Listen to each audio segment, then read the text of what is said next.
What is up, Earth's mightiest subscribers? It's Blerd without fear. Welcome back to the channel. All right, today's video, I wanted to talk about Uncanny Avengers number 5, written by Jerry Duggan with art by Javier Garron and color by Maury Hollowell. So this is the finale of the Uncanny Avengers. The series is finished just like all the other that we have done so far regarding the Fall of X.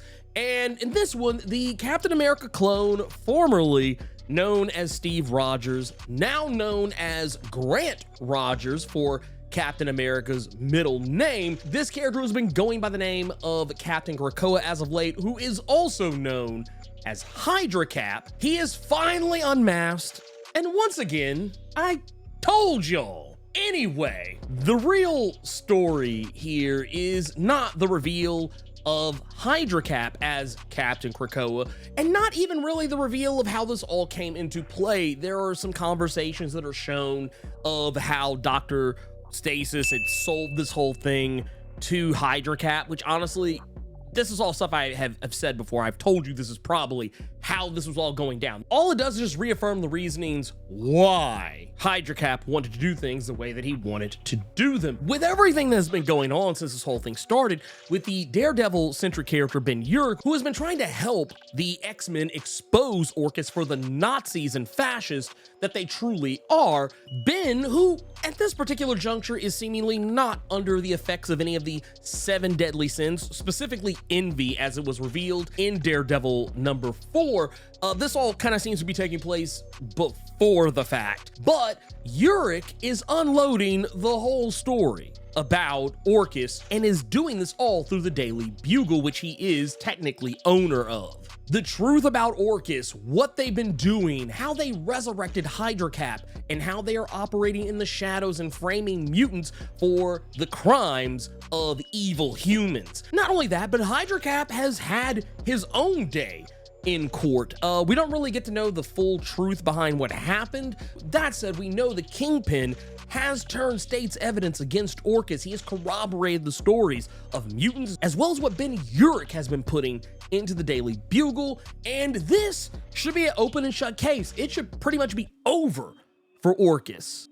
However, this comic is doing something that I feel kind of echoes real life. Sometimes when bad people do bad things and get caught, sometimes it doesn't matter what evidence is available. Sometimes it doesn't matter if the person is seen with a smoking gun in their hand. Somehow, some way, they still wind up getting away scot-free. Or simply put, no one who could do anything about it seems to really care. Now, I say that because the real question Jerry Duggan is posing to us as readers of this issue is for us to ask ourselves at the end of the story, even if you win, are the bad guys still going to bad guy? And the answer is yes, they are. Even with everything Orchis is being aired out for in the Daily Bugle, everything that Kingpin is corroborating in a court of law, Orchis is still carrying on as if nothing ever happened, still carrying on with their plans to try Cyclops and basically turn this whole thing into a fit of pageantry. Hydra Cap is also still out here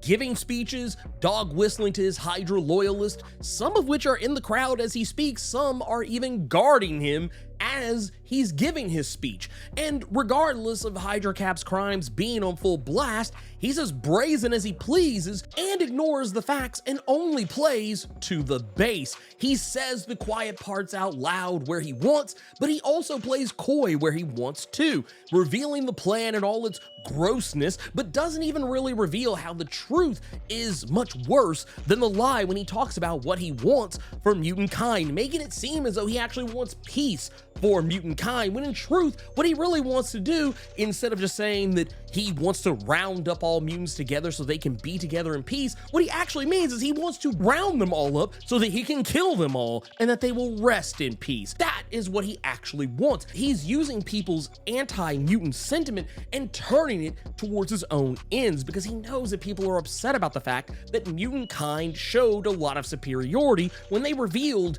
their new island nation Krakoa back in House of X, and how they were also unveiling all the new tricks and, cheats for life that they had come up with, the Krakoan medicines, as well as their ability to have immortality, and even the remark that they are the new gods of humanity now, which I'm not gonna lie, one of those things where you can say what you want to about how humanity has responded to mutants since House of X. I will definitely say you could make any argument for why humans should not be acting out of pocket, but I will actually give humanity one piece of charity here, and I will say Magneto telling people that he and other mutants were their new gods now was not the way to win anyone over. Say what you will about, oh, well, they were gonna turn on him anyway. Well, here's the thing. He made it a whole lot easier by saying that. It was a cool line. It was cute, but honestly, it's a line that has come back to haunt mutants ever since, especially after Hickman left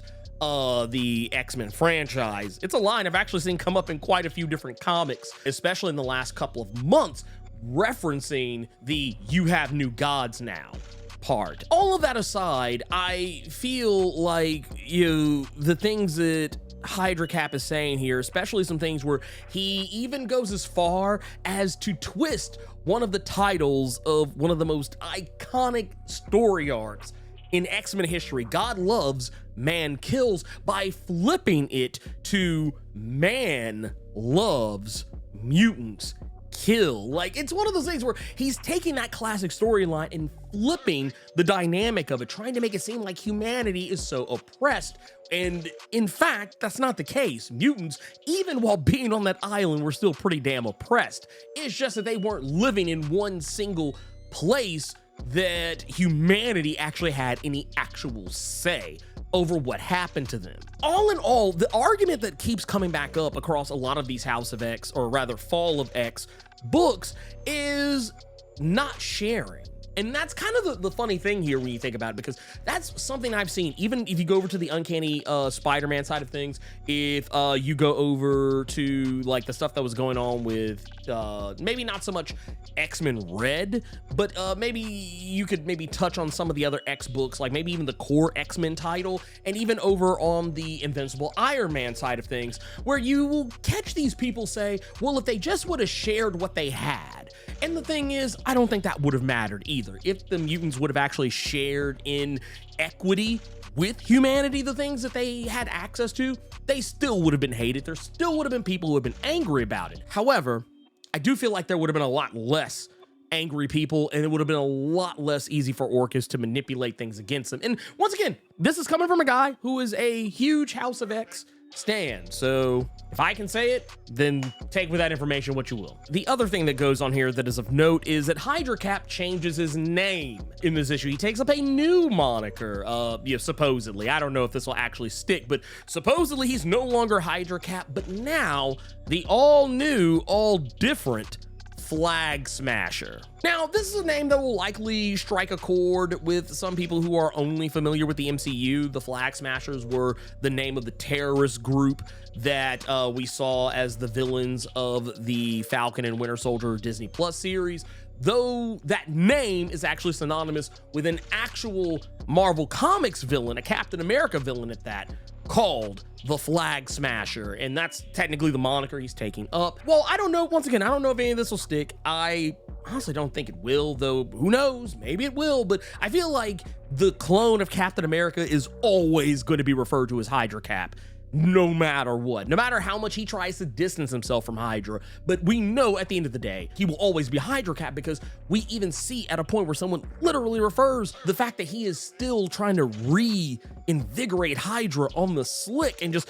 kind of just reaffirms the fact that Hydra's just waiting, just biding its time until they can try and strike back and get revenge for the fallout of Secret Empire. Regardless of whether Hydra Cap keeps the name Flag Smasher or not, going forward, he will be an X-Men villain. And not to say he won't be a villain for anybody else, just the nature of what he's doing, claiming that he no longer stands by any one singular flag, hence why he's called the Flag Smasher. But, he is still going to be someone who's going to be a thorn in the side of the X-Men going forward, just by virtue of the fact that he's not backing down, and he's kind of made it very clear that he's not taking his attention away from mutant kind ever. It's not to say that he'll probably play a major factor into the fall of the House of X and the rise of the Powers of 10, but I think once all that is done and dusted, I would not be surprised if I saw him pop up more regularly as an X-Men villain, even if it was only sparingly.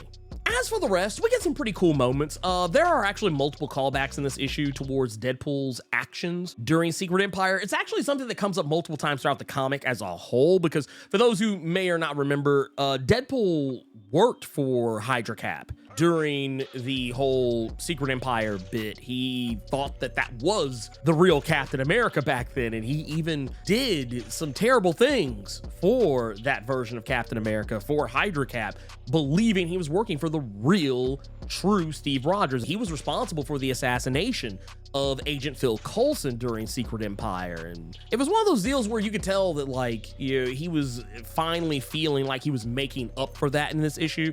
And we do get to see him, use his healing factor in ways that I feel like if he were a mutant, people will be talking about how, oh, he's an Omega level mutant now, or something along those lines. But he's not a mutant, so get that out of your head. Seeing him, be whisked to Area 51 so that he can help save Rogue's life. This is all thanks to Quicksilver racing him there, taking half of his,